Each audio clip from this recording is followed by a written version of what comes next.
And once you understand what I'm getting at now, you will understand why the state of the church in this country, even the conservative Reformed church, keeps me awake at night, because we have abandoned the law. And when you abandon the law, you abandon sin. And when you abandon that, you abandon the gospel and God himself.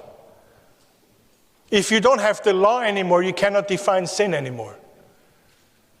You have become antinomian.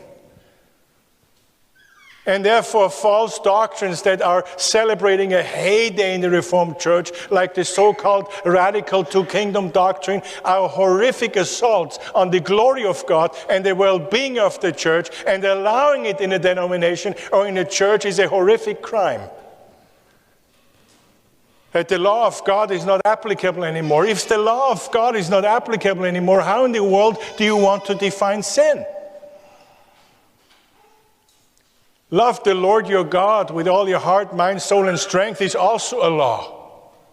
Husbands, love your wife as Christ loved the church and gave himself for her is also part of the law. This is God's law word, and every precept is a law, as allergic or as hostile we might have become to the term law, because we have become, once again, ever since the so-called Enlightenment, rebels.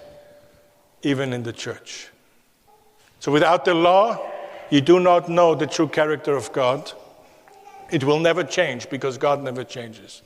Without law, you cannot define sin. You do not define sin, you have no gospel. You have done away with Jesus Christ. But if you say something like this in the modern climate in Reformed churches, they will say, oh, he's a legalist. No. A legalist is somebody who seeks to earn his salvation by the keeping of the law. Never have I been, nor ever will I be by God's grace a legalist, nor you. We are gospel Christians. We have to understand that we are sinners. We understand that only through the law of God. And once we understood it, we ran to Jesus Christ, in whom our overstepping, our breaking of the law, our assault on God's holiness was forgiven, free. And then we stand before God and we say, you have saved me without a cost. I truly bought without money.